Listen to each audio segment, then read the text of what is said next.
Welcome, and thank you for coming to this gathering, both to grieve Howard Booth's death and to celebrate the joy that he brought to our lives. Howard, as you know, was both loving and funny, so we hope that today you'll feel comfortable to laugh as well as to cry. The service has been planned by Howard's wife, Benita, and their sons, Gavin and Darren. There's a memorial following downstairs in the basement. We hope you'll come and greet the family and share your own memories of and hopefully jokes about Howard. Okay.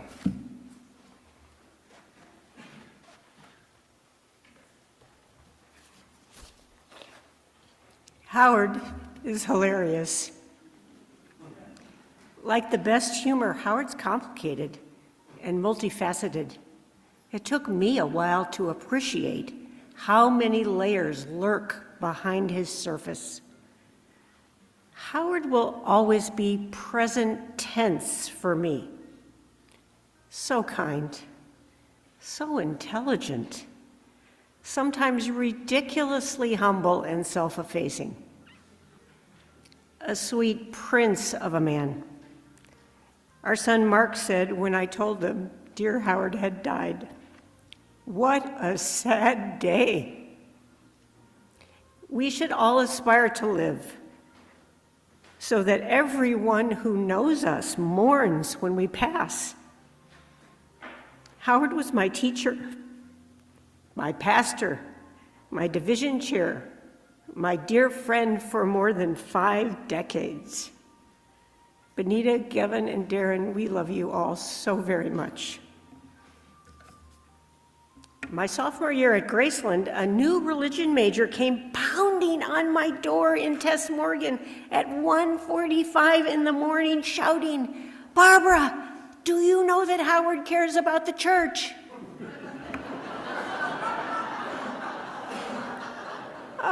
Yes, of course, I know that. He does, along with his family in Graceland. That's the center of his life. Now go back to bed, geez. Howard and Benita gave us so much.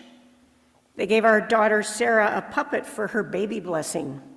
It was a dog, instantly dubbed Howard the Hound Dog. The beloved hound had so many speaking parts in the Mesley Kids puppet shows that, well, this Howard wore out several fabric mouths. Even as children, our kids realized that was an especially apt metaphor. Howard was a great storyteller.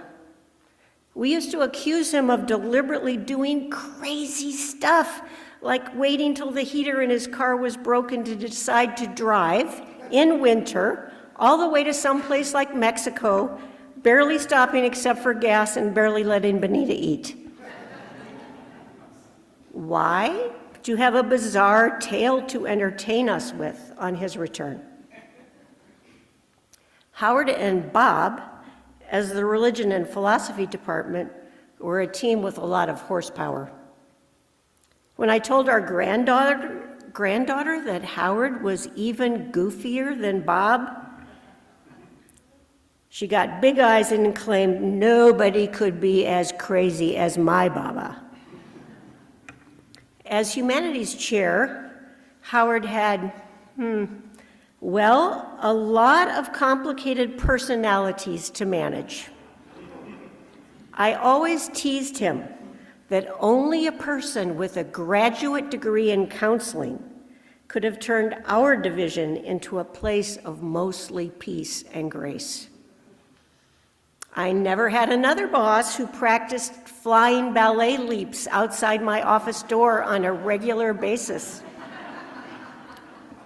who during the many years of my brother's gradual decline from AIDS would wrap his arm around my shoulder and say, "Let's do chair races up and down the hallway, Barbara."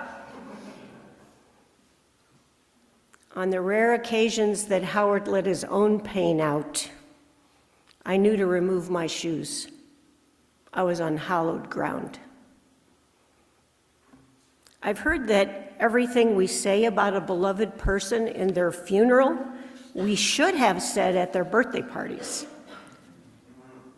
Howard, I hope I didn't leave too much love unspoken. You were the oxygen in our division. Many of your former students have told me since you passed that they felt so affirmed and supported by you that you often told them how proud you are of them. Now, Howard and Bob performed as the Blues Brothers on several occasions. Howard, I absolutely know deep in my heart that you are on a mission from God. Really. As Maya Angelou wrote, when great trees fall, rocks on distant hills shudder, lions hunker down in tall grasses, and even elephants lumber after safety. When great trees fall in forests, small things recoil into silence. When great souls die, the air around us becomes light. Great souls die, and our reality, bound to them, takes leave of us. Our souls are dependent on them. But when great souls die, after a period, peace blooms, slowly and always irregularly. Spaces fill with the kind of soothing electric vibration. Our senses, restored never to be the same, whisper to us, they existed. We can be and be better, for they existed. I love you, Howard, always. Enormous gratitude to the magnificent and beautiful Benita, and to Gavin and Darren for sharing him with all of us. In the face of this devastating loss, we can only wrap each other in arms of love and recall the hundreds of times Howard brought us joy. I believe we are here to risk our hearts, and that's what Howard did every day of his life, full bore, nonstop. Howard, I hope you're once again riding that hot air balloon over the Valley of the Kings, soaring free.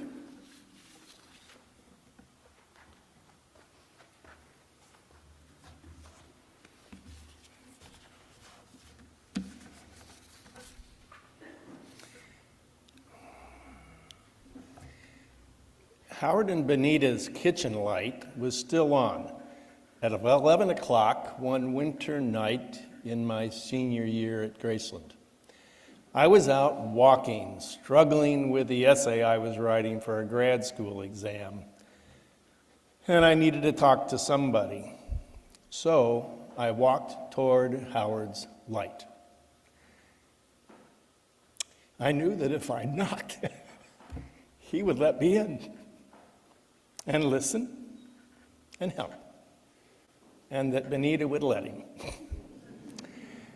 And so, however rudely, I knocked on their door. And of course, he let me in, set me down in the kitchen, listened to my struggles, and helped me figure it out. And I got into that grad school. Well, that pretty much says what I want to tell you about my friend Howard and why I grieve his loss. But in honor of what Howard would do, I'm going to talk a little longer.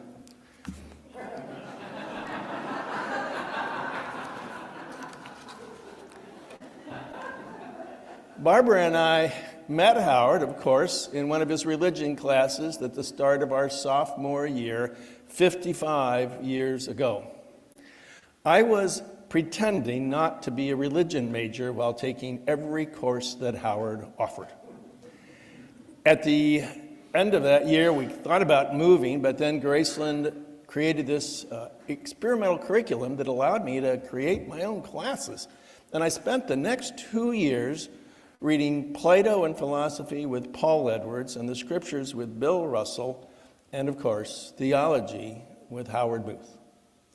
And Howard walked with me through many of the great works of Christian theology. But mostly, he comforted me and guided me in some very painful changes in my own theological world. Now, Howard's humility and lack of self-confidence sometimes never caused him to tear other people down. Quite the contrary, he was a nurturer and supporter and encouraged me to step out into a larger world of conversation beyond the Graceland nest. The support which he gave to me, he also gave to his students. I want to say, since Bill Russell is here, that a lot of the good things I want to say about Howard, a lot of the things I value about Howard, I value in Bill Russell and I valued in Paul Edwards and other colleagues. But these stories are about Howard. So, in 1980, Howard welcomed me into the religion department at Graceland, and I could not have hoped for a better colleague, division chair, or friend. He really supported me. And this support extended to his students. Our son, Mark, told me that when he was a student, Clausen House, of which he was a part, created a special award to give to Howard for his support of students. One night when a group of Clausen students were, Clausen students were planning a study session for one of Howard's exams, Dr. Professor Booth turned up and helped them study. And they appreciated the fact that although his exams were challenging, he was very clear about his expectations and did all he could to help them do well. As you know, Howard was amazingly funny. Wish I were that funny. On many occasions, we did the silly sketch about being the Blues Brothers and had enormous fun making total fools of ourselves. Howard could never do anything halfway, and I remember one time that I had to make him stop and sit down because I thought he was going to give himself a heart attack. Howard threw himself into life wholeheartedly. Of course, Barbara and I loved going to Howard and Benita's house for Benita's delicious fried chicken, southern fried chicken, and for the delicious homegrown and homemade stuffed grape leaves. Although Howard's retirement was a great loss for me, he continued to support me from retirement, and his death is an even greater loss. But his life is such a joy for me now, and will continue to be, and his life makes my life now richer and dearer to me. Thank you, dear Howard. It's hard to try to summarize your dad's life in 5 to 8 minutes, but I'm going to try. I'm also older, so I need glasses. I used to have 20/20 vision. Anyway, being the son of Howard Booth was a supreme privilege, and I look at it as a privilege because not everyone has the same type of tutelage. I couldn't be prouder of the positive impact he's had on so many people, many of them in this room. And I'm grateful, so grateful, that I'll continue to learn from his examples even though he's no longer here. He was many things. He was warm, he was caring, generous, curious. He was thoughtful, so compassionate. He was kind. He was extremely jovial, empathetic. He was humble. He was patient, and most importantly, ever loving. Whenever I think of Dad, it's his grin and his smile. When I was going through pictures to put around here, 96% he was smiling, and the other 4% he was laughing. And as most of you can attest, his laugh was guttural and infectious, and his energy could light up a room. He actively searched for and invariably found the joy in life, regardless of circumstances. And it was really the simple things that brought him joy. A good meal, especially if prepared by Mom, a new location, a warm embrace, fishing, a compelling story or conversation, an Iowa Hawkeyes game, especially if the Hawks won, and most importantly, as most of us know, spending quality time with friends and family. He really liked to make people feel good and worthy without consideration of what he'd get in return. And that was Dad. He really wasn't interested in material wealth, and some might call him a cheapskate, but he did not want or need things. That was a great example for Darren and me. He was interested in human connection across all lines. He was an optimist who always strived to see the good in others and situations, and he was happily content, unlike his often adrift oldest son. His easy and eager approach to life is a profound lesson that I will carry with me. I remember a family vacation when Darren and I were in elementary school, and we were enjoying a picnic lunch at a park on one of our numerous road trips, probably in the ugly green station wagon, and this disheveled couple came over and asked us for money. And he didn't give them money. Instead, he talked with them, and he inquired about their situation, and he just lent his open ear, and it was a long conversation. And I remember returning to the car, and Dad and Mom arranged a care package of food for them from our collection in the back. They put it in a bag and delivered it to him, and they might have preferred money, but he had given them something more important, and that was Dad. I remember that day clearly. And while he was saintly, this is not to say he was a saint, he had a stubborn streak and could be intensely competitive when playing games. He rarely cussed, but a tragic loss in a game of cards could prompt his profane disgust. Shit! He did not get angry very often. One of the largest outbursts I witnessed was when my cousin Kurt ate all of the leftover turkey white meat after Thanksgiving meal in Iowa City. I mean, Dad was livid. He was yelling at Kurt about this travesty. But to be fair, if you are aware of my dad's devoted relationship with food, Kurt ate all of the white meat. When in my early teens, I became enamored with heavy metal music. For my birthday in 1982, Dad bought tickets for my friend Lincoln Allen and I to see Judas Priest perform in Des Moines. He would be our chaperone for my first hard rock concert, and that was Dad. He chose to support my interests, however legitimately suspect. The band was called Judas Priest. It was the Screaming for Vengeance tour. I'm sure he had some concerns about my rebellious fascination with heavy metal, but he chose to experience the show firsthand to see what the fuss was all about. When Link showed up at our house that night, there was a mild snowstorm outside, and Dad looked so forlorn, and he said, "I'm so sorry, guys. I just don't think we can make it in this weather." And as our hearts sank, he just burst out laughing. And that was Dad. So when Link and I stood in front of our chairs for this concert, I remember Dad sat with his V-neck sweater and suit coat with his legs crossed as the heavy metal cut in.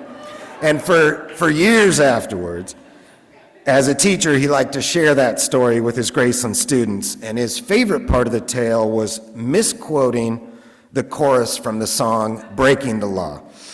He loved to share how 10,000 people in the audience shouted in unison, "Break the law, break the law," as if it was an instruction. Sometimes it was hard to get a straight answer from Dad, let's be honest. He was sometimes long-winded. When his good, dear friend, Big Tom Patton, was in the hospital during his final days, Dad asked Tom if he'd like a prayer. And Tom said, "Keep it short." And he might not have, but that was the request. In 1980, President Jimmy Carter called our house. He was calling random Americans. He literally called my dad. And a few years ago, I found the White House call log from that day, and this is no joke. The average time he talked to people was 2 minutes. Before Dad, he talked to Menachem Begin, the Israeli prime minister, for 3 minutes. His talk with the Howard Booth family was 10 minutes. And that's true. And he lost the election, so maybe he should have. Dad, he loved teaching. He was a theologian who thought outside of the proverbial box and challenged people to question their preconceived notions about religion and spirituality. He coveted critical thinking. He valued inclusivity and had no patience for fundamental judgment. In one discussion, I remember asking him, "Why do you align yourself with an organization where you don't necessarily agree with all the beliefs or tenets?" And he replied simply that in this way he could try to enact change from the inside. And we both witnessed the church in time adjust to a lot of his way of thinking. But my memory is that he never gloated about this liberal victory. He just knew that it was the most valuable and loving course for a church that he had served for so many years and that he knew served so many people.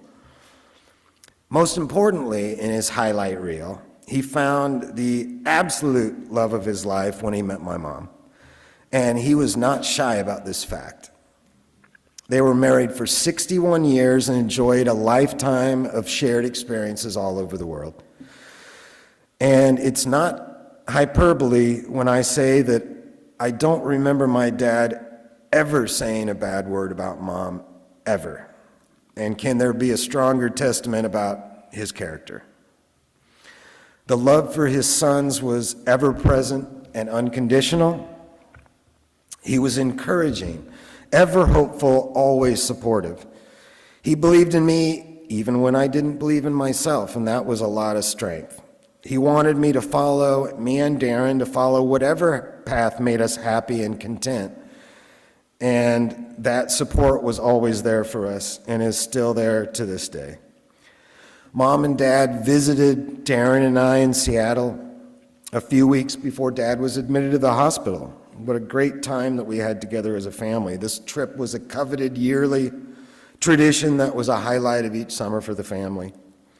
We had a wonderfully relaxed time together, including a delicious batch of Mom's chili, which is the best. And during the last night of their visit, we watched the Democratic Convention together, which we had done before in the past, just relaxing. Afterwards, the last thing we did together as a family was go out and get ice cream. How perfect is that? And the last words Dad spoke to me on the phone a few days later were, "I love you." And that was Dad. Dad, you will continue to inspire and guide me. That's a blessing I get to keep. While I'm definitely sad you are no longer here, I'm grateful that you had such a full life with few, if any, regrets. You were very content. And I know your light and loving spirit remains in this room, in me, I've learned that grief is a profound reflection of love. And I feel supremely privileged to be your son. And my goal going forward is to honor your memory. I think you're going to hear same song, many, many verses.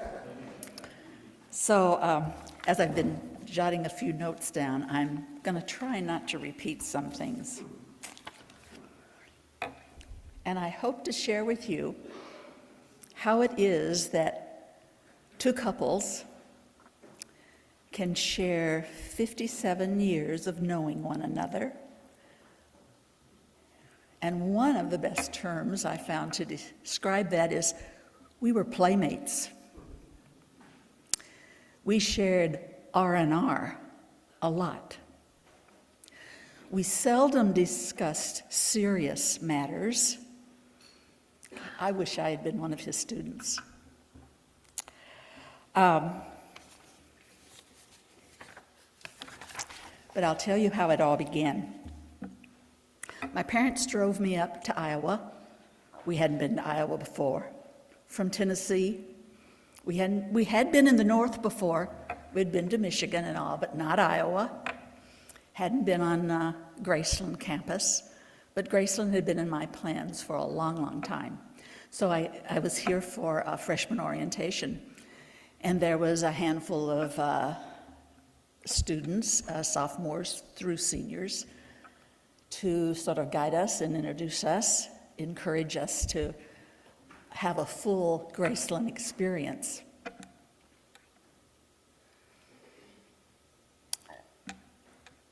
Probably during that first week, I found one of those people behind me in the line in Walker.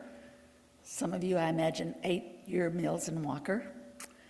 And that was Jack Shalley. I would bet you sometime during that week, Howie was mentioned. And if not that week, certainly within the first month he was mentioned because his picture's been in the Acacia. He was among the first male cheerleaders that I knew. And anyone who talked about him had a big smile on their face and their eyes were twinkling, which, as you've heard, was a reflection. I learned that Howie enjoyed making people smile and laugh, and if there was a stage around, in all likelihood, you were going to find Howard on that stage, as we said down home, making a fool of himself. But I was used to that. Uncles and boy cousins enjoyed making a fool of themselves, getting people to laugh and enjoy their time together. Howard came to that first homecoming of mine, and sure enough, he was on the stage before homecoming was over. After that, for the next couple of years, I probably didn't even think about Howie Booth. Summer of 1963, there were a lot of students from here on University of Iowa's campus. There were a number of marriages that year, and this is where Benita and Howard came into our life. The people who were still students were busy Monday through Friday, but on Saturday and Sunday we played together in all sorts of ways. Games. One summer we had access to a ski boat. Some of us learned to ski for the first time. We were relaxing from the busyness of Monday through Friday. On Sunday, we all worshiped together. There was a delightful little house that was Liahona House, and the area that was regularly living room, eating area was our sanctuary. And what I remember is that it was always crowded. Benita and I would have been in the choir. Don Bashirs directed the choir. There were a number of names that you might recognize. The Freighters were there. Dick Hughes was there, although not married at that time. It was going to be another 3 years before he and Barbara were married. Fred and Marge Hahn and their girls were there. Dan and Alice Waite and their young family was there. the Andersons, the Wainers, and on it goes. But there were a lot of students. And if you read, if you haven't already, because people were visiting with one another, if you haven't read the obituary, you will learn that Howard was very active, not only among the students, but also in the life of the district. We left a couple of years before Howard and Bonita did. And so there was a period in there that we saw each other maybe once after Gavin was born. We saw him as a baby. After that point, we were taken to the eastern part of the U.S., and the next time we got together, Jack had a 2-year-old little boy on his back. Darren was here, and Gavin was here. And slowly, we began to have a period in our life where there were 8 of us, where there had been 4 earlier.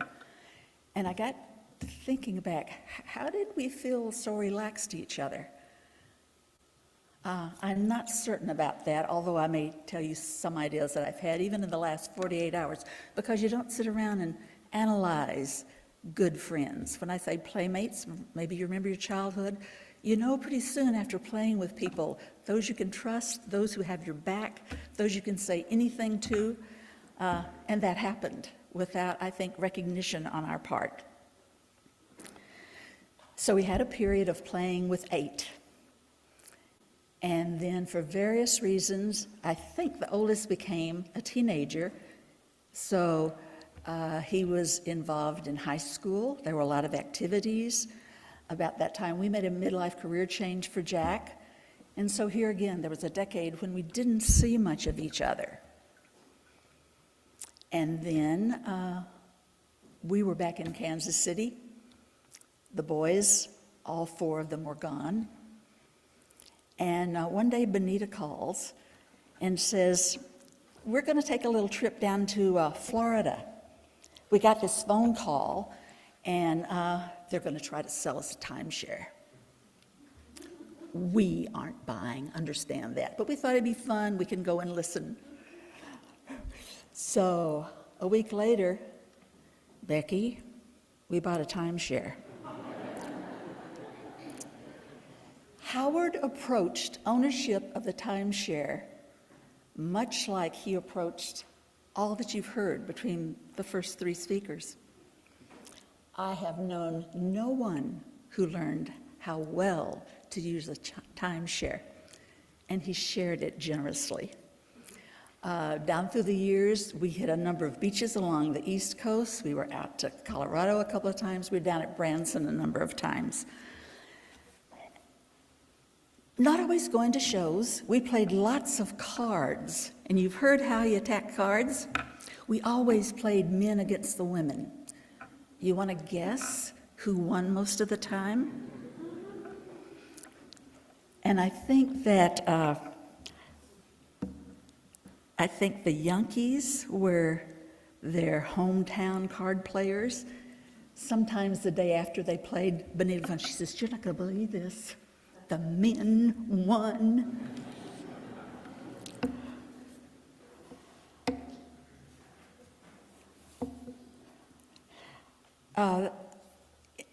Thinking about today and wondering, how did we end up so close friends without so much thinking about it? And just in the last couple of weeks, talking with Bonita and then reading this, there were 3 of us that had masters in counseling. The father's was a theologian expert and a psychiatrist. I think those 2 go together, don't you all? We all were interested in education, always what was going on at Graceland, not to mention when our boys were going through school about the same time. And all of us treasured family life and shared that, enjoyed the being together.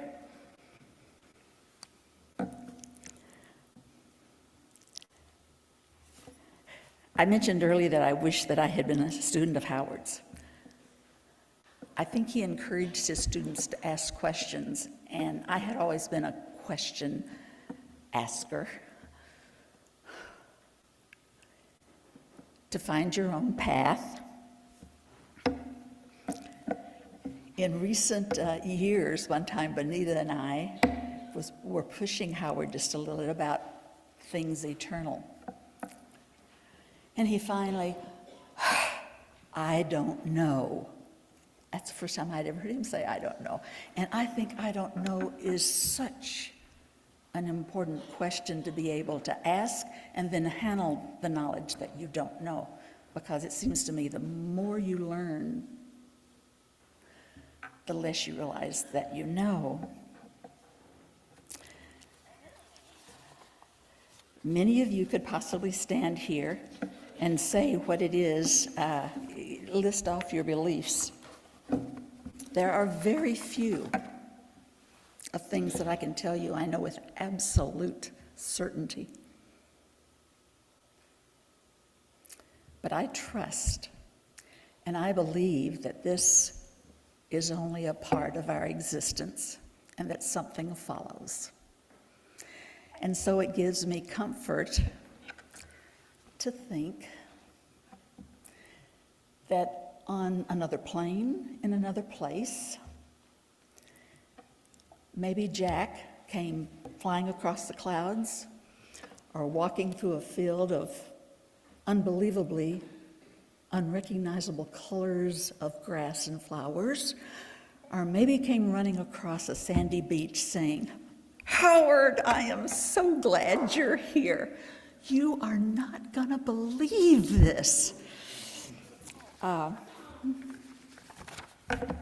am so grateful for the 57 years we had as a couple and as an eightsome. It has made this journey in particular a blessed one, a treasured one, and put smiles on our faces again and again. So thank you, Howard, wherever. I plan on seeing you and finding out what you've learned.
I'm so happy to hear all the joy and laughter in this audience today. It relaxes me a little bit.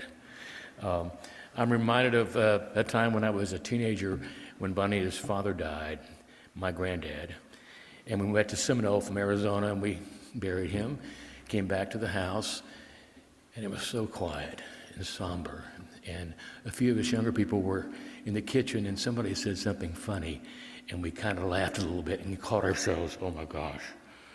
Because it's a funeral, you don't laugh or smile. But I think this is better, don't you? A lot better. Anyway, welcome to Howard's celebration of life. Unlike my great uncle, I'm going to be very brief. That joke seems to work all day today.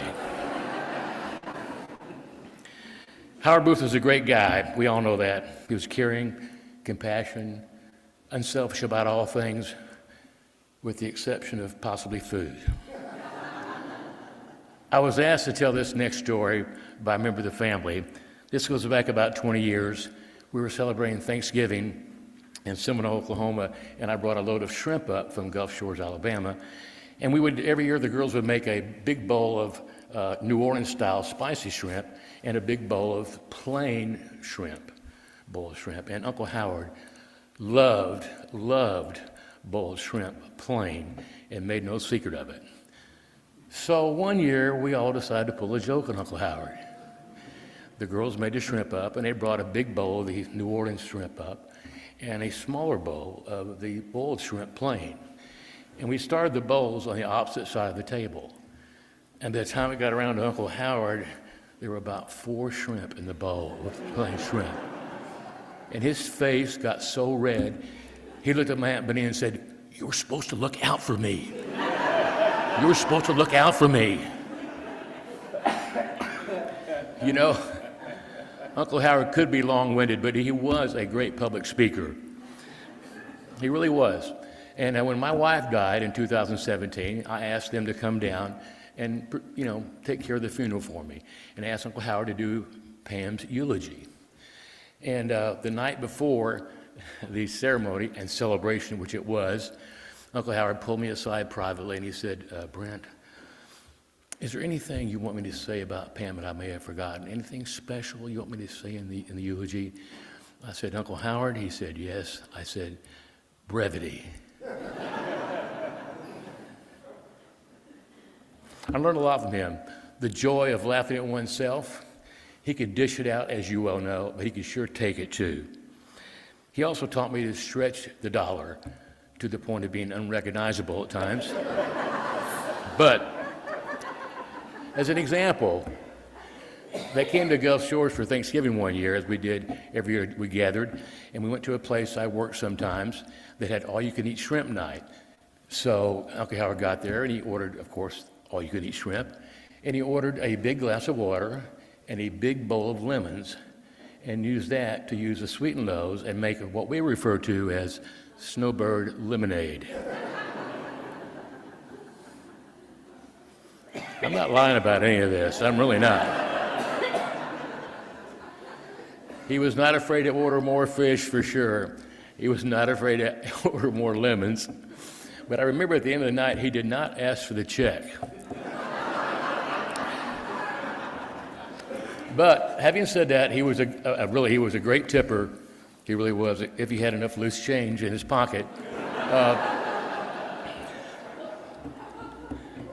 I'm not making any of this up. I'm really not. As I said, I would be brief. Seriously, I'll finish by saying Michael Howard was my go-to guy. When I needed counseling or advice, I would call him up. They'd both get on both phones. And it didn't matter the issue. I would call about all kinds of ideas. And they would always give me something thoughtful and lots of options, whether it was relationships, grief, financial, or just talk about life and how to live life. And, he didn't just listen. You could tell by his answers when you talked to Uncle Howard, you were being heard. And that made a big difference to me. I was being heard. So I want to say, Uncle Howard, we love you, and you lift our lives in this world a better place. I don't need glasses, but I'm going to wear them in solidarity with Gavin.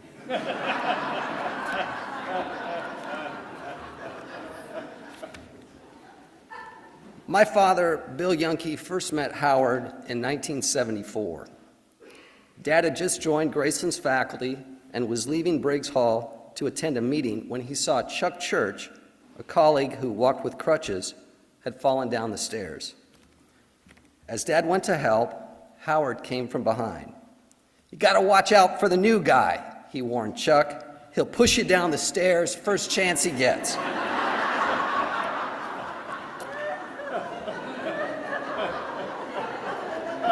My dad liked Howard right from the start. A few weeks later, as our family walked home from church, Howard and Benita invited us over to their house. "We just hit it off," remembered my mom. Our two families, each with a set of boys, lived 2 blocks away from each other. Tom and Claudia Patton, who also lived 2 blocks away and also had 2 boys, completed the triad. The 3 families were often together, whether at school functions, Olin gatherings, picnics, game nights, and even summer vacations. When they weren't joking around, Dad and Howard enjoyed discussing sports, politics, and religion. They also bonded over their love of food. Howard had a unique habit of moaning in ecstasy as he slowly savored dishes prepared by Benita or my mom. It was rather sensual and perhaps borderline obscene. My parents' friendship with Howard and Benita deepened when both couples became empty nesters. Whenever I called home, I received reports on their adventures. Double dates to Graceland events, Broadway musicals in Des Moines, and seemingly every movie at the Coliseum. There were dinners and desserts with shared produce from Howard's or Dad's gardens, and late summer nights visiting, snacking, and laughing with Tom and Vicki Moraine, and other friends on the Yankee screen porch. The two couples traveled together to Thailand, France, Ireland, Greece, and even a fishing trip in Canada. And whether home or away, they played cards, specifically hand and foot. Always men versus the women, and it was serious business. In 2009, Benita started recording wins and losses in a notebook she named the Book of Life, which ultimately included 2 volumes and 218 pages of scores. There were multiple lead changes over the years. However, much to the chagrin of the ladies, Howard and Dad came out on top by just 2 games. I spent much of my childhood at the Booth household with Gavin and Darren, who could always make me laugh with their witty sarcasm, silly pranks, and clever double talk. There was no generational divide between Howard and the boys when it came to humor. He could be every bit as ridiculous and irreverent as his sons. Sometimes his antics prompted Benita to chuckle, shake her head, turn to me and say, "I'm so sorry." Of course, she had no reason to apologize. I loved every minute of it, and so did she. Howard's humor was often self-deprecating. He gladly sacrificed his ego or his body for a laugh, and he could also take a joke. Was Howard mad when I prank called him last year, pretending to be a representative of his cable provider? Of course not. No doubt he was relieved that he'd refused my free offer to add the Playboy channel to his cable package. But he laughed and he laughed, and he saw the prank for what it was, a gesture of love and respect. This past July, Howard, Benita, and Darren stopped in Sioux City and visited my family on their way back from their annual fishing trip to Canada. It was a short but wonderful reunion. We sat in our living room, caught up on each other's lives, and ate homemade ice cream. Howard moaned in pleasure, as usual, and so did Darren, who seems to have inherited the same erotic connection with food. We soon said our goodbyes to Howard and Benita as Darren stayed behind for a few days with my family. Several hours later, Howard called to let Darren know that they had made it home safely. But he also instructed Darren to tell me something. With a smile on his face, Darren relayed that Howard wanted me to know that my ice cream had made him sick and gave him terrible diarrhea. Why would Howard do this? It must sound strange, but I knew exactly what he was saying. Just as his teasing my dad for pushing a colleague down the stairs was really an invitation for friendship, so is his claim of a fake stomachache his way of saying, thanks for the ice cream, he enjoyed the visit, and that he loved me. It was not that Howard couldn't say these things in person. He could, and he did. That was just extra and for fun. That was Howard. All of the Yankees feel a genuine sense of loss with Howard's passing. We've lost a good friend and a member of our extended family. However, we are so grateful for our time together and the memories shared over the last 50 years. And of course, we are also thankful for our continued relationship with Benita and the boys.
blessed days and the dark, secret night, and I think to myself,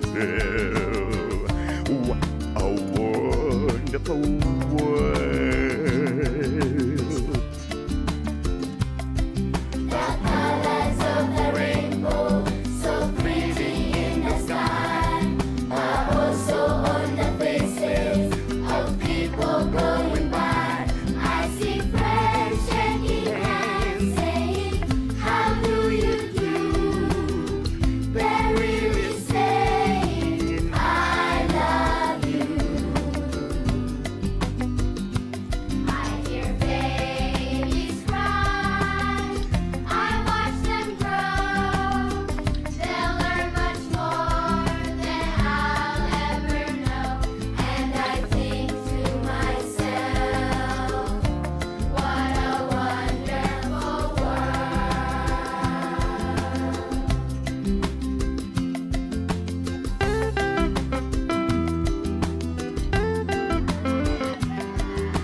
They are falling all around me, the strongest leaves of my tree.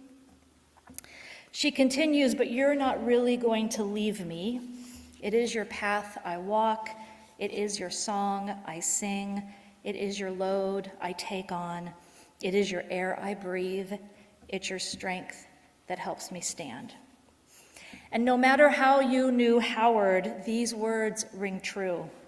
Howard did what all of us strive to do: walk the path of love, sing a song of humble excellence, carry us when we couldn't find our way, breathe with the divine spark, and stand in the face of challenges with grace and compassion. I was invited to tell you just a bit about Howard's relationship with Community of Christ, and I am honored to speak to it. One of the best things about Howard was his generosity of spirit and compassion. So many of us came to Graceland and ended up philosophy and religion majors, due in no small part to Howard and Bob, and their compassionate ministry and generous support for religious and spiritual questioning and exploration. I saw in Howard someone willing to dance around the edges of a faith tradition that needed movement. Someone willing to say what needed to be said to move the institution into the future.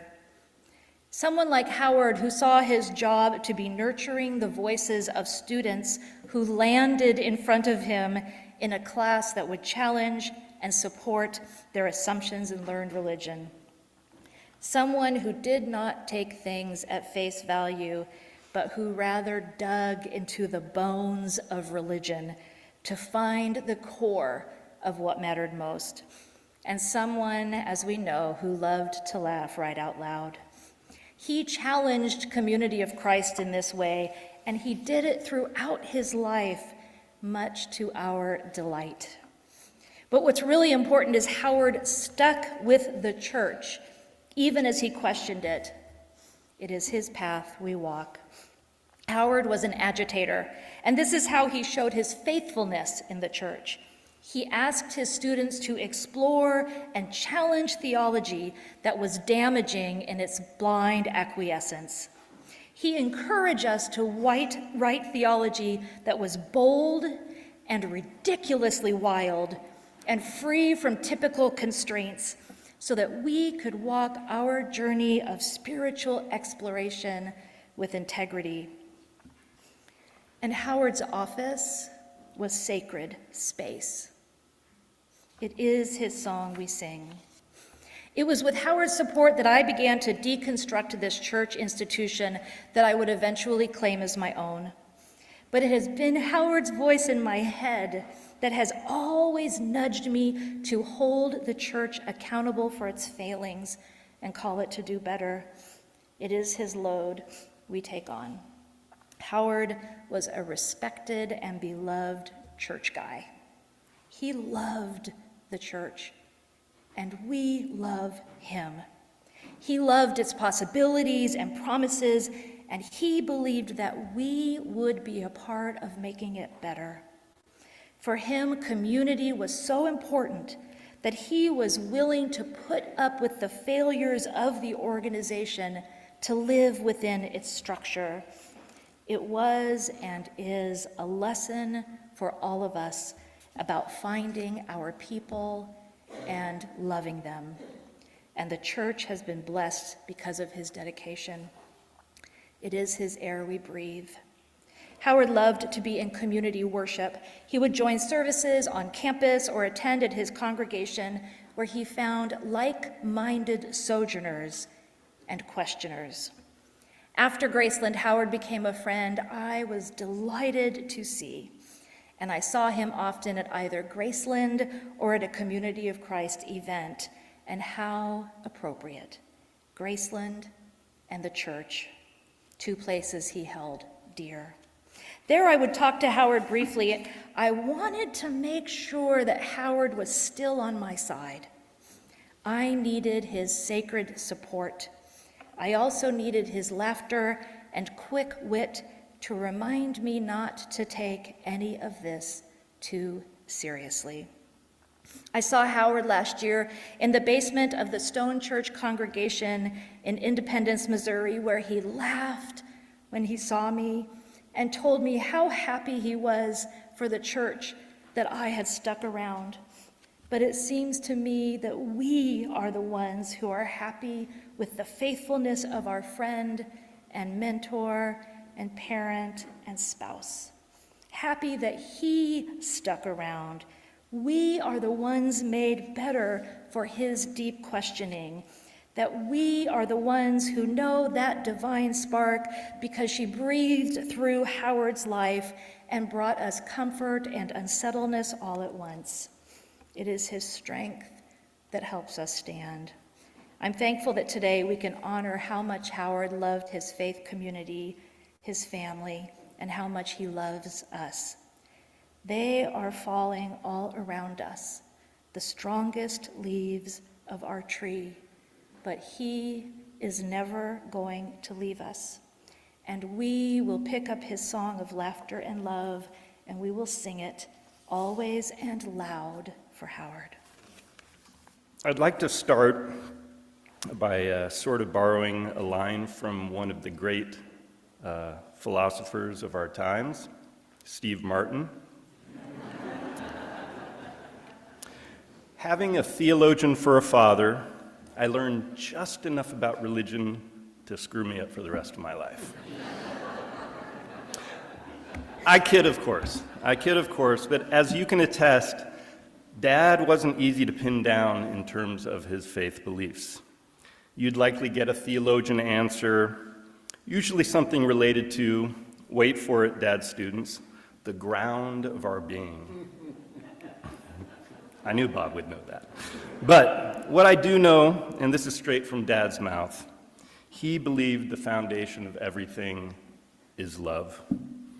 And from what the other speakers have shared today, Dad exuded that foundation, that love. He was full of it. Now, if Dad were here, thank you, Barb, you saw that coming. If Dad were here, I'd say, you're full of it, all right. And he'd chuckle, and with that sparkle in his eye, he'd have a weak comeback of, you're full of it. And I'd chuckle back, and I'd say, nice comeback, Dad, pretty original. And both of us would chuckle together, sharing in that sweet and childish pun-a-thon moment that connected us as father and son. Dad was all heart. Yet as most of you know, Dad had a heart condition and received an artificial valve 30 years ago. And though this meant he had more doctor's visits, procedures, and piles of medications than one could count, Dad didn't complain about this. Why?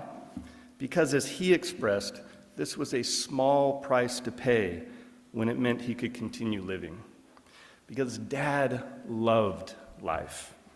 You could sense that just being around him. And so I get some odd satisfaction that it wasn't Dad's heart that led to his passing. And I like to think the reason for this is because Dad was all heart. That foundation was love, and Dad was all heart. I saw it in the way that Dad and Mom would cuddle up on the big chairs, we call it, to watch an Iowa game or a movie, Mom usually falling asleep on Dad's shoulder by the end of the show. 61 years of cuddles, all heart. I saw it in the way that Dad earnestly listened to students or friends who were challenged by moral dilemmas, relationship issues, or who were questioning their place in life. Dad listened intently, like they and he were the only ones in the room. He made you feel important, heard. All heart. I saw it in the way Dad got so animated, trying to make a friend's baby smile with some funny face or a silly dance, but he'd instead make the child sob in fear. And then he'd pull back with sort of a coy and embarrassed smile, his shoulders raised and a hand to his mouth, oh, as all the adults around him laughed. That poor baby. The child, not Dad. All heart. I saw it in the way that Dad told a story his friends and family had already heard 10 times before.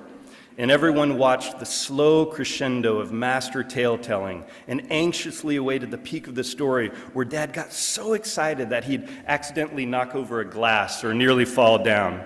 He'd laugh at himself, and as a result, everyone would laugh with him. All heart. And speaking of storytelling, as many of you know, nearly every year, our family traveled 2 days due north into northern Manitoba, Canada, for a couple of weeks of amazing fishing and intimate family time.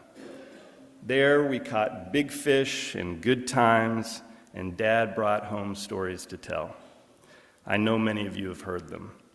And even though the fish we caught were big, through the stories Dad told, they grew exponentially by each day we traveled home. But that was Dad, bigger than life, full of the joyful spirit, full of it, that made him so fun to be around, all heart. On those Canada fishing journeys, Dad and I usually shared a day or two in which it was just he and I in the boat all day. Sometimes we fished in silence with the lapping of the water on the boat and the haunting calls of loons in the distance keeping us company. Just being together was the point, and it made me, both of us I think, feel content and secure. More often though, between netting each other's fish, We spoke deeply and intimately and covered a lot of ground, from finances to faith to talk of getting old and reflecting on our lives. That hallowed ground, or rather water, is my favorite place, mostly because I was always there with Dad. His excitement and sheer giddiness when he'd get the date set for those trips was contagious, all heart. Dad loved his friends and extended family, and as we can see here today, they loved him. But I'm confident when I say that Dad loved Mom the most. And yeah, the dynamic duo of Gavin and Darren were a close second, but Mom and Dad were a unit, a team, always together, sharing nearly everything, and that's the way Dad liked it. They gave of themselves as a couple and made others' lives better through conversation, counseling, play, and patronage. They were a unique couple who together made others feel a part of the family. They opened their home and hearts to multitudes over the years, often feeding them Dad's legendary spaghetti sauce and the family dolma recipe of which Dad handpicked the grape leaves, both labors of love, all heart. Together, as Gavin and I grew, Dad and Mom modeled how healthy a relationship could be when the traditional roles of our parents' and grandparents' generations were set aside. Together, they created a beautiful relationship based on mutual love and respect, all heart. Dad was the kind of father I wish more sons had. He loved Gavin and I unconditionally. Thankfully, because there were times we likely tested that unconditional piece, Dad made me feel safe and anchored as a kid. In my teens and 20s, he gave me space to explore who I would become, but he was always there to provide wisdom and supportive words when I needed them. As an adult, Dad expressed his pride in me, and our relationship developed into one of mutual admiration, a relationship in which we shared common beliefs, challenged each other's perspectives, competed for the best puns, I always won, and still shared the deep love that began when I was born, all heart. Even in my 50s, Dad's opinion and approval meant the world to me.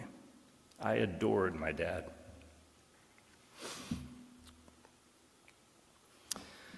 As I began writing what I'd say at Dad's celebration of life, I worried about how best to encapsulate and honor Dad in his life. Like Gavin said, it's hard to compress all of that down into just a few minutes. And possibly as one of the longest speakers here today, you can see that I am my father's son. But what I've realized is this: honoring Dad isn't about this singular moment. To honor Dad is to talk about him often, tell stories about him, to roast him, to remember him, and to live a life fully in his honor. To do the things that I believe would make him proud. And so moving forward without Dad here physically, as hard as that is, I hope to emulate the goodness of him, to be kind to people, compassionate, to be accepting, to strive for justice and fairness, to love on my loved ones and strangers alike, and to do the very best to love on myself, because that's what Dad would want for all of us, to be all heart, all heart. I love you so much, Dad. Howard helped found the Olin Mission within Lamoni Stake in the late 1970s. You need to understand just a little bit about Olin to appreciate our closing hymn, Lord of the Dance. Howard was the pastor of this tiny country church just over the state line into Missouri. I realize more fully now the extent to which Howard worked tirelessly and without fanfare to make the Olin mission possible. Olin was our sanctuary, our magical place, our spiritual home of love and acceptance, a holy place. Apple Day, Christmas music extravaganzas at Graceland and the MSC with my sweet dad, Orville, as Santa. Christmas Eves with poetry and violins and beautiful fellowship and solos from Alma Blair. Olin kids still, to this day, feel a deep bond because of their experiences in that one-room church. Look now with me. Howard is conducting a wedding at Oland. You can see on his face that he's just realized he's in Missouri. And so, ad-libbing, he says, by the authority vested in me by that state 6 miles to the north.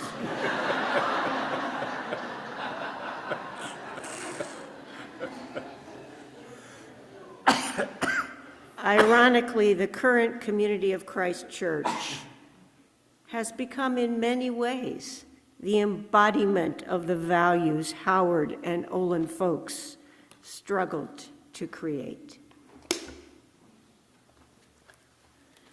The closing hymn, by the way, is on the back of your program, in case you've been wondering where that's going to be. This hymn was much beloved by us folks at Oland. It embraces the Christian story of resurrection and ongoing life in an interestingly beautiful and pagan way. Will you stand in body or spirit and celebrate this hymn that acknowledges that Howard will continue to dance in our hearts?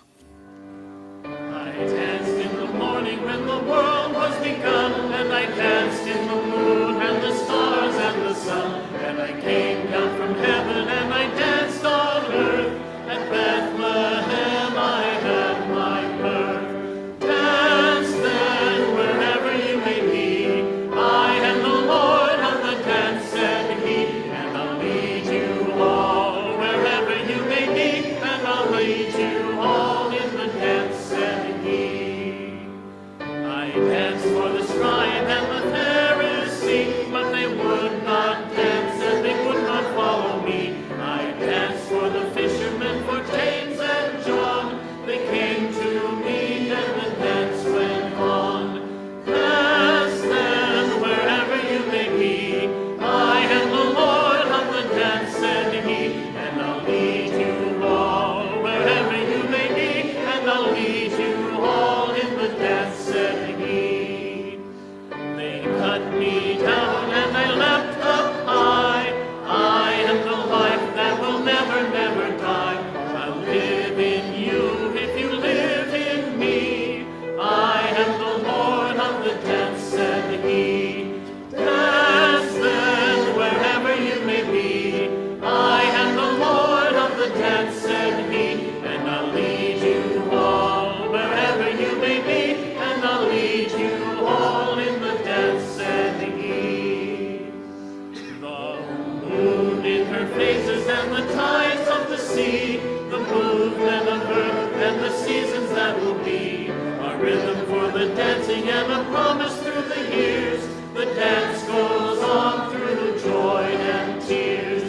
Dance then wherever you may be. I am the Lord of the dance, said he, and I'll lead you all wherever you may be, and I'll lead you all in the dance, said he.